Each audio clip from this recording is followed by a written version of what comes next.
Welcome to the COWLFans podcast, the podcast for the casual Overwatch League fan. We're coming at you, time traveling to you from earlier this morning at the First Brandon studio. I'm Aluramore. And I'm Howleir. And let's get started. Sounds great. So, you had something you wanted to say. You specifically sent to me. Yes. So before we go anywhere, I have an apology to make, and I've prepared it ahead of time. To the New York Excelsior organization and all of its players. On February 27th at 8:09 Eastern Standard Time, I tweeted out that and I quote, NYXL go 0-2 this week. I deeply regret my words and overvaluing your map 5 against the Valiant.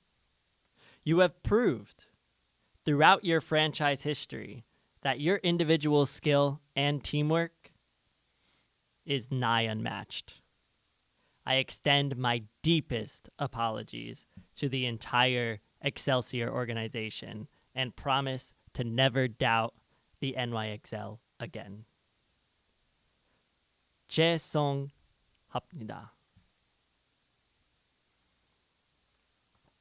Thank you for that. I'm certain the New York Excelsior greatly appreciates that. They will definitely be watching this. I love you, Sabiel. I wish you still played. He did play. He did.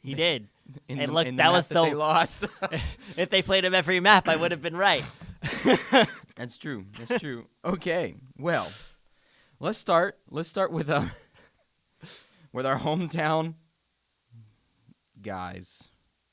Can't call them heroes. They didn't perform like heroes this week. That's true. It was up and down. It was. So we'll start with the Charge. I thought they looked good against the Charge. They looked good against the Charge. I think a good team. They put in McGravy. Holy moly, can that man eat a graviton? His McGravy, debut was phenomenal. Fantastic. And I don't have stats.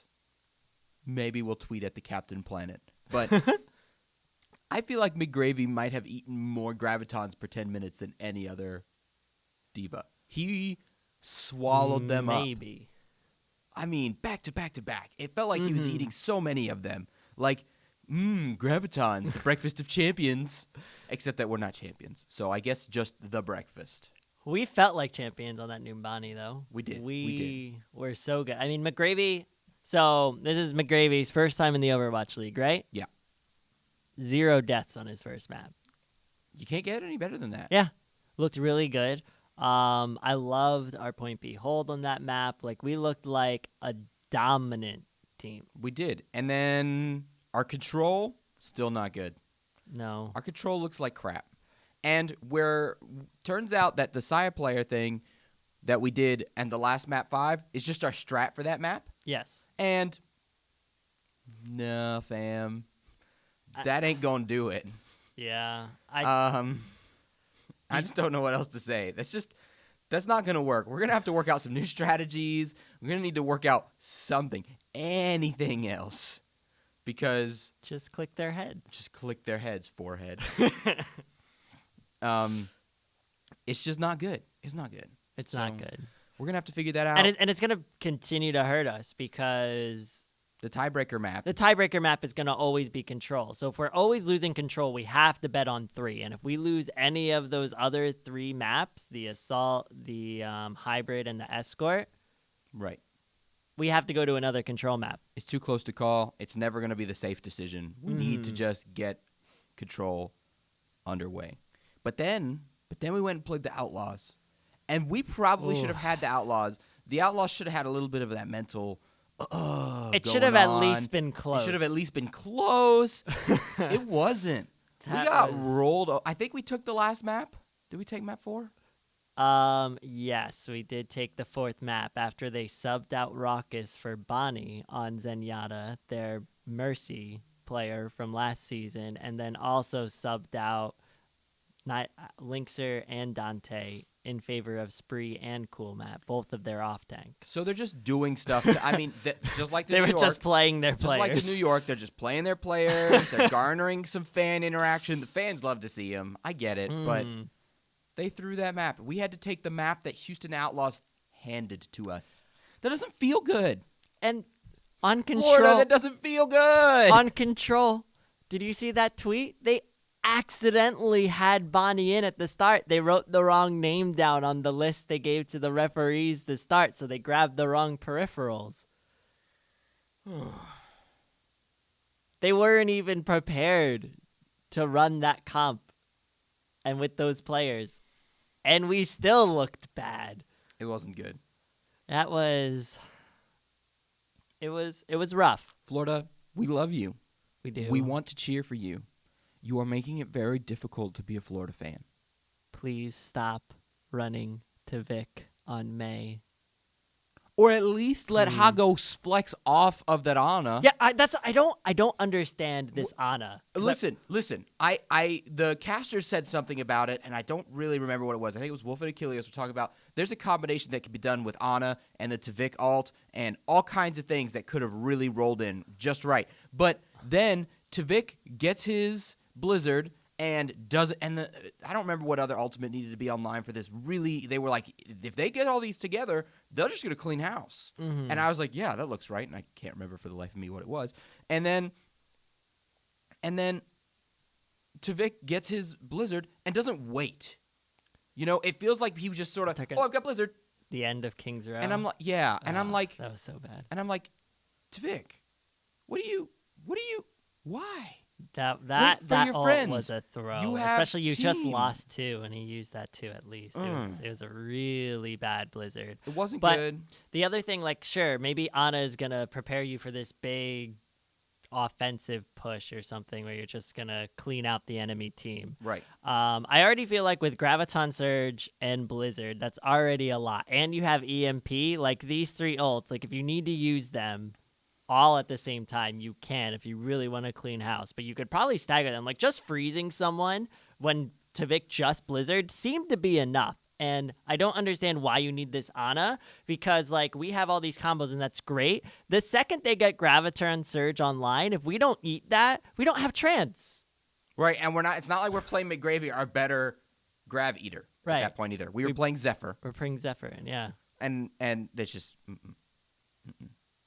we got to rethink that, guys. We got to rethink that. Even if at first I thought it was a tailored strat, and it's not. That's what I thought. Clearly your strategy, which is a little depressing. I thought we were doing tailored strats. I was so excited that Mayhem was the team pulling out new looks, tailored strats. I was going to catch teams off guard. Well, they did at least a little bit of tailored strats. Now we're telegraphed. They did a little bit of tailored strats, I think, because we haven't seen some of those other things that we played against the Fusion since right. Then. But okay, we got to move on. We got to move on. We can spend all day doing this, and then we'll be sad boys. Mayhem podcast, and we're the casual Overwatch League fans. We got to take care of all the fans. That's true. All right, match of the week. My match of the week was Florida versus Charge. We already sort of covered that. What's your match of the week, Howleir? Mine was the other map 5 of the week. That would be the Dragons versus the Fuel. Okay. I thought this was a really cool match. I think these are pretty evenly matched teams. There were some really cool matchups, like between DM and AKM, the 2 Zarya players. I thought they're both standouts on their team, right? So they both looked really good, but this is the first time I really felt like we had a head-to-head between 2 Sombra Goats teams. We've had Sombra Goats teams go up against really good Goats teams. And it feels like Sombra Goats tends to have the edge in those, yeah? Yeah. Yeah. Okay. I'm a fan of Sombra Goats, personally. So I thought it was really fun to see RCK and Ding go at each other. Ding is really good, but RCK was holding his own, and it's interesting to see the 2 styles of Sombra Goats go up against each other as well. Dallas Fuel running their off tank on the Sombra versus the Shanghai Dragons running their flex DPS player on the Sombra and having their Diva player go to Zarya. Okay. So it was a cool matchup of ideas. There was an epic C9. Oh my gosh. These guys who make more money than me in my full-time job. Granted, they have much less job security, so I know there's a trade-off. Sure. But this is their job. Right. Walk off the cart. Yeah. I don't need this. Let's lose. Okay. All right. That could have been a different game. I want to defend Youngjin there though, because I think I know what's going on. So if you notice, almost every team in the league, who do they leave on their cart? If you Zen. the Zen player, right? The Zen player. You leave the Zen players. So Youngjin is the Brigitte player for the Shanghai Dragons, and so you could like Luffy is just out of line of sight. He kind of looks at the cart, sees Youngjin there, and starts to push forward to help his team with staggers. But usually you expect the Zenyatta to be there. And Youngjin's at the front of the cart and is probably just like, oh, my Zen's behind me. I should probably push forward with my team and just listen. That's a walks huge oversight on the Zenyatta's part for not communicating that he's going to leave. Yeah, I think it was a big communication and error. then later on there was when Dallas came around, did their attack, and we realized that they actually pushed that cart like 0.3 meters past the point, right? Hardly anything, but enough so that when you were waiting for that door to open, the cart to start moving, it felt like forever. And you're really like, oh did. gosh, are the Dragons going to come back and be able to stall us right now? Yeah. Like, oh, it's terrible to watch. It was so frustrating. I think Wolf and Achilles were casting that, and they pointed out this cart takes a long time to start moving. It does. It's very possible that he was counting on that not being done and just miscalculated at the time. But either way, if he miscalculated at the time, boo you. And if the Zenyatta just didn't communicate right, boo you. Like, either way, somebody did a big oof, and that needed to be corrected. That could have cost them the match. That did cost them the match. They went on to map 5 after that. Yeah. I mean, you don't know how the results of that map would have turned out, right? That's true, but this guaranteed that they couldn't win it right there. Yeah. And when they otherwise could have won it right there. It was a good one though. I was giggling to myself. I enjoyed it. Yeah. I mean, honestly though, there really weren't a ton of standout games this week. No. It was hard. It was hard to pick a match of the week. And I like Florida. And so I was just like, let me just pick the best Florida match, right? But like next week there's only one. And that was one of the better matches of the week though. It was the Guangzhou versus Florida game. Which is kind of not great. We should I mean, come on. All teams. All teams. Don't get rolled over like that. Don't fall over and die. You guys are all developing into better understandings of this meta. You're understanding how GOATS works. You're understanding how to use Sombra in it, and you're getting much better. But don't quit getting better, right? Right. Because otherwise, that lovely league parity that we've been enjoying for the first 2 weeks, here in week 3, it seems like it's already gone. It seems like, the best teams are starting to separate themselves from the lower teams. Like I looked up the stats of just to kind of get a sense of how many game 5s there were each week. Because it felt like we were getting tons earlier, right? Right. So week 1, there were 6 games that went to 5 maps. Right. Week 2, that number fell to 4. This week, it was 2. Yeah, it just wasn't. So we're on a downward trend of and we close picked matches. the 2. We picked and the we 2. picked the 2 because those were really good games. They were and close games. Other games had moments. There was some really cool ult combos, but it was usually like the dominant team like doing something cool against the team that wasn't as good. There wasn't as many good like, oh man, this could be anyone's game, just head-to-head high-level Overwatch, which I think we might get next week. The schedule is more promising. That's good. We'll look at that in a minute. Right. All right, let's talk about the standings while we're talking about the parity being less so. Where's my standings? Here they are. All right, so New York and Vancouver leading the pack by landslides because they haven't lost a game. 6-0 and 4-0. Vancouver are down a couple games just because they haven't played all their games, which means New York's – we got 2 weeks left of this, so New York's has a 1-game week, which I think is this next week, and then a week off. So week 5, no New York for us to watch. Nope. Which is what it is. Vancouver Titans looking strong as ever. Atlanta Reign in 3rd place, solidifying their 3rd place spot, I think. Yes. I think they deserve that 3rd place slot. They looked so strong against Paris. They really made me did. a believer that game. I was unsure about this team. They the stuff. Right. Then you got the rest of the people who have qualified so far: the Shock, the Charge, the Fusion, the Defiant, and the Spitfire. Now, I think the Shock, Charge, and Defiant probably belong in there. I think the Fusion and the Spitfire are actually the 2 that are most in question. Definitely the Fusion, and I honestly think the Fusion are going to end up in stage playoffs because their schedule is the Valiant next. So there's a very real chance that the Fusion squeak in. Right. So we'll just have to wait and see. It's not too late for the Eternal or the Fuel or even the Spark to pop in there. Yeah. The Spark's probably pushing it. They've already got 3 downs on them. That's going to be rough to overcome. I don't think you're going to see the Spark. I don't think so. Really but it's not too late for the unlikely. Eternal. It's not too late for the Fuel. And even the Hunters have an off chance, probably. Those are probably the top 3 for squeaking in there right now. Probably not the Hunters. I'm looking Are they at schedule too tough right now? Yeah, I have the Hunters schedule here. They're going up against the Titans. They still have to play, and the Rain as well. That's probably they're probably unlikely. not going to make it. Yeah. And then down at the bottom of the pack, where they seem to rightly belong, which is a frustrating thing, are the Valiant and the Justice are the 2 lowest ranked teams right now. And now I don't know if Valiant needs to be down that far, but they're definitely pretty down. Something's wrong. Something in is wrong. LA. I don't know what it is, but it's not. I The mean, Justice belong down there too, and then Florida is 3rd from the end right now, which it feels bad. it feels bad. Are we going to stay there? I don't know. I mean, if you can't beat Houston, that's kind of where you end up.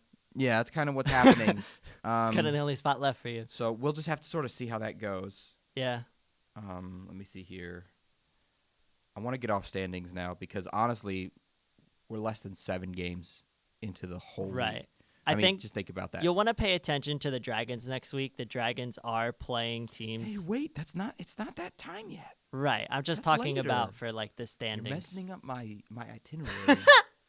Sorry. Okay. I'll hold off Just wait. my Just wait. standings. Okay, we did input stand until we talk about what's coming up next week. Right. Okay, that's fine. I mean, yeah, we're gonna have to change that itinerary later. Okay. The next thing I want to hit is,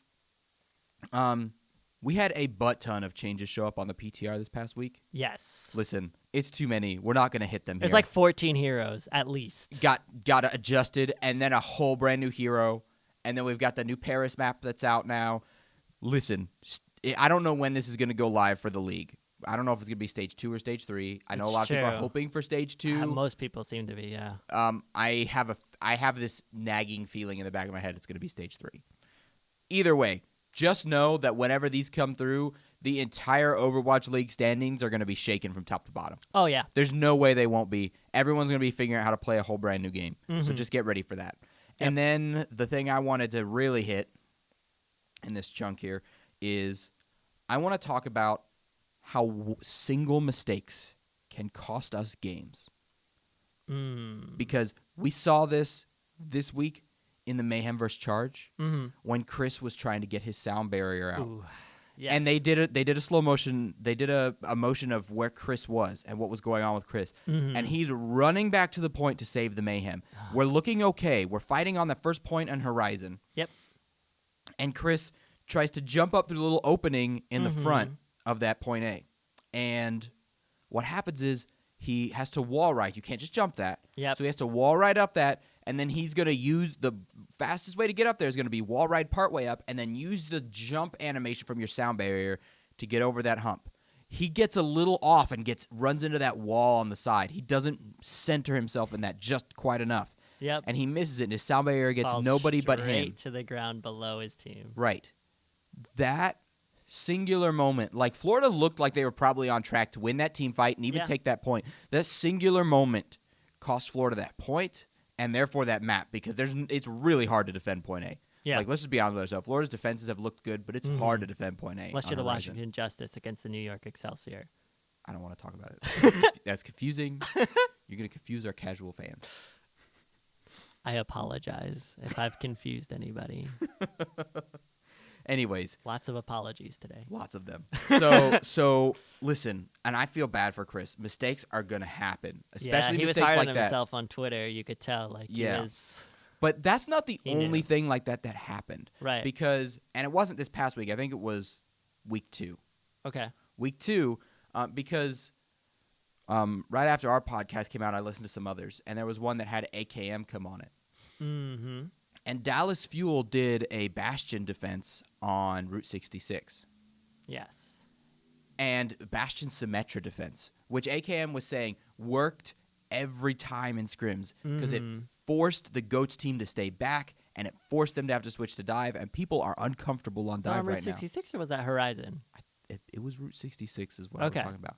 Because what happened was he said our whole defense fell apart because Effect the Bastion missed his jump onto the roof of Big Earls. Right.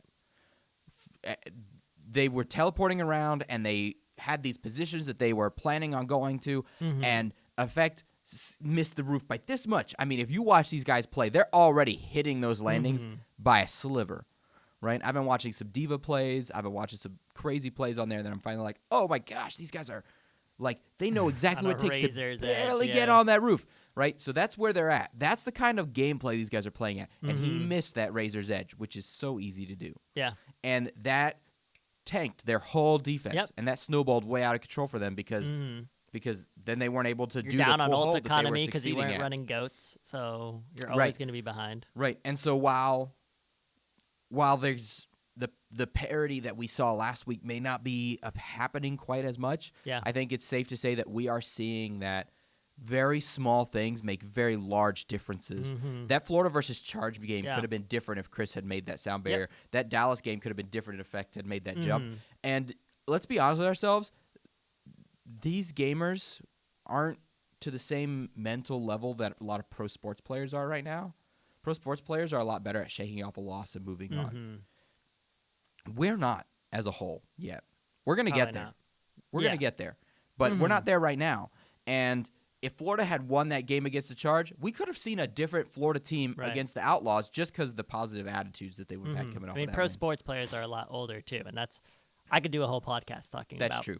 We could. So those are just things to think about, but these guys are still playing at very high levels, and very small mistakes are making huge differences. And that's like a byproduct of the GOATS meta, too, as I said. Like, it's a very snowbally meta. If you win the first fight, your ult economy's up, you're going to probably continue to have a good ult economy for a while. Right. So it's just how things are right now. All right. And now during this segment, you wanted to talk about Transcendence blocks. I did want to talk about Transcendence blocking because this has been one of the coolest things that I've been seeing. Like, before, it would be pointed out every now and again, and people would be like, oh, probably just a lucky mistake. But people are deliberately blocking Transcendences now. It's kind of hard to see, but it's really, really cool. So if you need a good example, like a visual, he posted a great visual on Twitter of some of it happening. I'll pin it to the top of my Twitter so it's easily found if you want to check it after this. But basically, so if you've ever played Moira, you'll be painfully aware of this, is that you cannot heal through a barrier. So if there's like an enemy Reinhardt holding up a shield and you're trying to heal, it's not going to go through that. That same rule applies to Transcendence healing. If you could put a barrier between a Zenyatta and his team as he has Trance, their team isn't going to get healing. So you see all sorts of things going on. I saw last night there was a Brigitte holding a shield in front of it, cutting off someone. The picture I have, you has see like 3 different people in the middle. You see AKM's using his personal bubble to block up the Transcendence healing, and so is Unko with his own Transcendence because like the body of the Zenyatta acts as a shield. You'll sometimes see ultimates blocked with it as well. Right. But in that case, he's blocking off the Transcendence healing. It's been really cool. If you ever see a Reinhardt just standing still in front of a Graviton and you're like, why is that Reinhardt not swinging his hammer?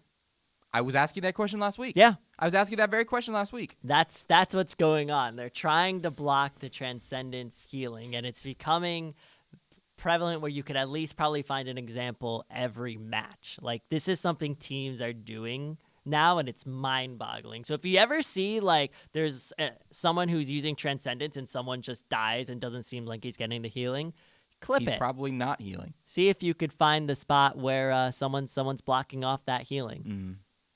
Yeah. It's really cool. Yeah, so lots of high-level play happening still. Even though this wasn't the best Overwatch we've ever seen this week, lots of high-level plays still happening, still great stuff. Yeah. It's amazing. Okay. Are you ready? I hope so. Get out your bag. Get out the bag. Maybe a little uncomfortable. This is the bag of teams. It's time for Rapid Fire Fun, a new segment where we ask questions, not probably as rapidly as the name suggests. True facts, though. All right. We were looking for fun names, and we liked Rapid Fire Fun. Mm-hmm. Okay, so Howleir's going to pull a team out of his bag, and then I am going to roll an 8-sided die and ask one of 8 questions regarding that team, and he, as our analyst, is going to be morally obligated to answer them for the good of all humanity. All right. I've got my first team. It's the London Spitfire. Okay, Howleir. Who is the best player on the London Spitfire? Profit. Profit. It's got to be Profit. Yeah. Dude's a legend, especially after Gesture fell off with his Reinhardt play. It's Profit. That was easy. That was rapid. Okay, next. Shanghai Dragons. Okay, Howleir. Who is Shanghai Dragons' biggest rival?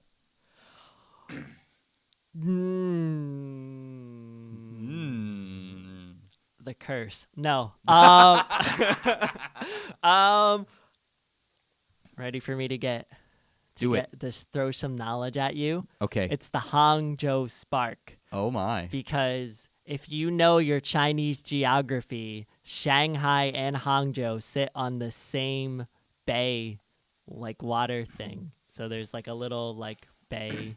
So you're banking on geographical rivals. So they're their geographical rival of, I think it's called the Hangzhou Bay. I don't remember. Oh, man. But both cities are on it. Are on it. So they're rivals because Shanghai Dragons hasn't been good enough to build rivalries. Right now with this back-to-back Fuel game, maybe the Fuel. Okay, here we go. It's the Florida Mayhem. It's the Florida Mayhem. Question number 6. Who is the second best player on the Florida Mayhem? Oh, no. Oh, no. Okay. This is difficult for me. I'm going to say it has to be rapid fire. My heart is saying Hagopun. Hagopun. I like it. That feels good. He's been doing a good job. He's been being a solid whatever he is support. He might be the best player as well, but I'm gonna go with second best today because I think our off tanks often steal the show. That's fair. So Hagopun, you're doing really good though. Good job. Good job, Hago. All right, next up, we've got the Boston Uprising. The Boston Uprising. Who is your favorite personality on the Boston Uprising? My favorite personality. What a good question for me. What a good question for you. Oh my gosh. All right. The Boston Uprising. They've gotten rid of a lot of their players. It doesn't have to be a player. There's the whole Boston Uprising organization. Who's your favorite personality? It's definitely not Huck. Sorry. But poor guy. I don't know about that guy. I'm going to go with Fusions. Ooh, I like it. He's young face. He's got that baby face going on up there. He's got that cubed baby face going on. He's looking fantastic. I respect him. The dude, anytime, he's like the new Jake. He reminds me of like in the comms. He's like always like screaming if you ever see like the cameras on him. Dude's animated and yelling his head off. I like Jake I respect it. I like Jake too. That's not relevant to the J-Lil question. K. But now we're moving on to the Guangzhou Charge. All right. No, we're not going to do the same question again. Why should fans be excited about the Guangzhou Charge? Fans should be about the Guangzhou Charge is because they look freaking nuts. They have so many good players, potentially some of the best players in their position on multiple positions. They're doing, yeah. They're so good at control. They're one of the funnest teams to watch right now. I love fun. the Guangzhou Charge. Fun. I'm very good at the English language. That's why I have a podcast in it. But if I wasn't like a fan of the Florida Mayhem because of like geolocation and I was just blindly picking a team based off who I liked, Guangzhou Charge. I love these guys. Nice. All right. That is the end of our time for Rapid Fire Fun. There's 20 teams. There's 8 questions. Not going to see all the teams, but it's fun. And it was rapid. Fun. I enjoyed that. Yeah. I'm so glad I didn't pull the Washington Justice out of that bag because that was going to be very hard for me to say anything positive. Shout out to the Washington Justice. Thank you for representing our nation's capital. If you live in D.C., we know how it feels. Do we? Oh, to be a bad team. To be a fan of a bad team. Yeah, all Florida fans are good at being fans of bad teams. We Thanks, Bucks. We have the Lightning. That's true, but I'm trying to explain why it's easy for us. It is. We But have terrible football teams. we're also a fan of the Mayhem. Here we go. We're going to do games to look forward to. And why don't you just go ahead and deal with Shanghai and their schedule and why you're excited about them I want to talk about the Dragons because every match they play is going to be huge. I don't think Shanghai are going to get into the playoffs at this point, but they could play spoiler for every team they go up against. So the Dallas Fuel right now are 3-2. I think if you could get 5-2, you're almost guaranteed a playoff spot. So the Fuel are going to be playing the Dragons and the Uprising. The Uprising could be challenging, but you expect probably the Fuel to beat the Uprising, right? So all they have to do is play the Dragons again, and that can honestly go either way. If they beat the Dragons, they're 5-2 and in. Same thing for the Dragons' other games against the London Spitfire. The London Spitfire are playing the Dragons and the Seoul Dynasty. You're probably expecting that they're going to beat the Seoul Dynasty. Dragons, again, are going to be the gatekeeper between that 4-3 or that 5-2 the Seoul spot. Dynasty put up a little bit of a fight against the New York XL yesterday. They have good defense. They do have good defense. Their offense is looking bad. I mean, they won one map because they full held New York harder than New York full held them. That's true. I'm just saying they can give. And then the Dynasty lost to Boston. I don't know. I'm not hot on that Dynasty right now. I don't know. I had hope for them coming into this week. They broke me. I was even cheering for them for the first time in my life. That's true. He's a broken man. That's the last you get from me, Dynasty. Okay. Keep going. My love belongs to New York. Keep going then. So Shanghai's the gatekeeper. So they're going to be and they're going to be the gatekeeper, and I think both of these matches are going to be really close as well. So there's lots of playoff implications in their matches, and they should just be really good matches. So watch the Dragons. I like them. Okay, that's it. Howler likes the Dragons. I like the Dragons. Traitor. Just kidding. They have Luffy on their squad. How could I not cheer for a team who has true. Luffy? That's We're true. big One Piece We're fans. big One Piece fans. Tweet at us. Oh, yeah, you could tweet at us about Tweet One at Piece. us. We like it. Okay. Well, then I'll take the other game, the New York versus Shock. You said this to me this week. It's gonna be the marquee game of the week. Yes. It's gonna be the most. It should be TM, the most competitive game this week. Probably at a high level. At a very high level. I'm looking forward to it, but the Shock, the Shock have already been knocked down a couple pegs, and the New York people They've had such a hard schedule. They have, and the New York people haven't had a hard schedule, Not but at it hasn't all. had the easiest schedule. I think their schedule has been so easy. I don't know. I feel like they've been facing a lot of middle of the road teams. They went to 5 match with the LA Valiant. They did. They played the LA Valiant. They played the Spark, who have looked hit or miss. Okay. I don't They know. played the Dragons without a main tank. That's they true. played the They did do Washington that. Justice. Okay. All right. You win. The New York have had an easy schedule. Really so- easy. This is going to be their first real This is gonna be their test. first real test. We'll see how it goes. I'm excited to see it either way. It should I be just sick. don't want the Shock to feel discouraged, because if the Shock go into this and play and get their own mind games and beat themselves in their own heads beforehand, that could be real bad. And then this That could would be a feel really boring terrible, match, Yeah. right? Because just because then Yeah. they would be all they haven't been beaten yet, and they look like they did last season during the regular season. Listen, you know what? New York looked amazing last season during the regular season. Yep. New York looks amazing right now during our regular season. Yep. I tell you what, though, once it got to playoffs, New York looked like a garbage team. Mm-hmm. They were not the same team in playoffs. Even that they were in Stage 4. They were better in Stage 4 when everyone thought they were sandbagging than they were in the playoffs. Okay? Listen. We're better than. Yeah. Listen, okay? New York may be a strong powerhouse team throughout the regular season, but if they can't prove to me that in the postseason this year that they're that they could stay that strong, then they're just a regular season nothing. I mean, if you get beaten out every time in postseason, why are you in the postseason? Mm-hmm. I mean, I get it. They're earning it. They're earning their stripes right now. Every single stripe on their XL flag, they're earning right now. But I'm excited to see them because every time we see them play a game, we're going to see high level Overwatch. Right. I'm excited for that. Mm-hmm. I know I'm looking way ahead right now. Super. But in my mind, I will always think until I see them come out with a strong showing in actual postseason, you're a regular. You may as well have scrim bucks. You win regular season and then can't show up in the postseason.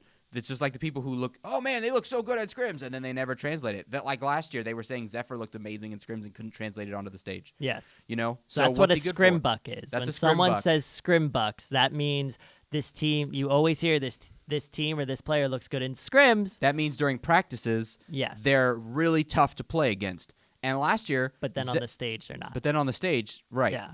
And so we say you earned up these scrim bucks. You earned up some notoriety in scrimmages, but you can't pay it out once it comes to the stage. And as far as I'm concerned, right now I'm seeing New York XL rack up some regular season bucks, and I want to see them pay it out on the playoff stage. I would love to see that too, but unfortunately for the San Francisco Shock, they have to fight the regular season New York Excelsior. That's this true. week. So that's gonna be a thing. Be ready. No super bad card this week on Watchpoint. Super good. We want super good. All right. Let's hit the Florida matches as our last point for next week. There's only one. Just Florida one. versus Boston. Yeah. Probably have the edge at Boston. Yeah, probably. Yeah. I would, especially after we lost to the Outlaws, right? How could you put ourselves above Boston? Can't put ourselves above hardly anybody after we lost to the Outlaws. Yeah. It's rough. So definite edge to Boston. Listen, there's one. It's the same issue as last week, right? We have to get our control act together. Yes. If we can get our control act together, even if we lose to Boston, listen, Florida, as a fan, I'm giving you permission to lose to Boston if you will just look good on control so I know we're growing. Am I asking for too much of the team that I support? Maybe. Man. Okay. But that would be nice. I do want to path out a road to victory. Okay. I do think there is one. Because if you watch the Defiant versus the Boston Uprising this week, Defiant bodied them. Particularly one individual who didn't get player of the match. It was Ivy, who is the Zarya player for the Toronto Defiant. Okay. I think... like, the difference between Color Hex and Ivy was huge. And I think BQB is a very, very good player. It's true. I think BQB can exploit the Boston Uprising just like Toronto did. There were literally points in the Toronto versus Boston match. He was building Graviton 3 times as often. Was that crazy. the match where I think that's the match where... It was on Sunday. Was it on Sunday? Yeah. No, that wasn't. Say what you were going to say. There was a match where one team Zarya was literally seeking out and destroying the opposing team Zarya. It was pretty similar. Yeah, you would see he would always be taking these really funny angles where like the team couldn't get to him. He had great positioning. The team couldn't collapse on him, but also the Reinhardt couldn't shield away his damage. And you'd see him just hunting down Color Hex. And listen, we've got that lovely stat that they keep throwing at us. When you lose your Zarya first off, like a less than 10% less than 10% chance of winning that team fight. Yeah. Listen, it used to be hunt down their supports. It's not hunt down their supports anymore. Get that Zarya. Hunt down their Zarya. Then they can't shut kill that you. boy down. Shut that girl down. Whoever's the boy playing playing that girl. The girl usually. Gaguri could potentially play Zarya. That's what she's known for. Remember, that's where the scandal came from. I first put her in the spotlight. Right. So, listen. Hunt down the Zarya. Yeah. If we could do that, for sure. Yeah. Because that eats up their damage. That eats up a great way for them to block stuff. Yep. Because those Zaryas, with their personal bubbles and even the bubbles on other people, are positioning themselves in these brilliant patterns. Yeah. So that they could bubble their Zen, blocking stuff so that their Reinhardt doesn't die even. Like, you can use any player on your team as a shield with the Zarya on there. Yeah.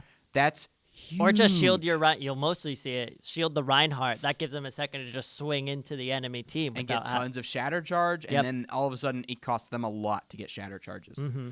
So that's what I want to see going forward. Yeah, I would love to see that. And then I think it'll just also you'll need to watch the matchup between Swan and Fusions, because if Swan lets Fusions run over us, it's over. That's Swan true. needs to step up and at least keep it somewhat competitive, and then BQB can handle the rest. Yeah, that's true. And we got to watch out because Fusions puts out weird shatters at weird times. He's so good at it, though. He's really good at it. He'll throw shatters into crazy. shields just to see if the Reinhardt drops the shield while he's shattering. Yeah. You know? I mean, the guy is confusing, and it's because He does he's got this- crazy charges, too. He does, and it's because Reminds me of Bumper. It's because it's because he's such a new face. He's new to the league. He doesn't feel all the restrictions on him that a lot of our other players do, I think.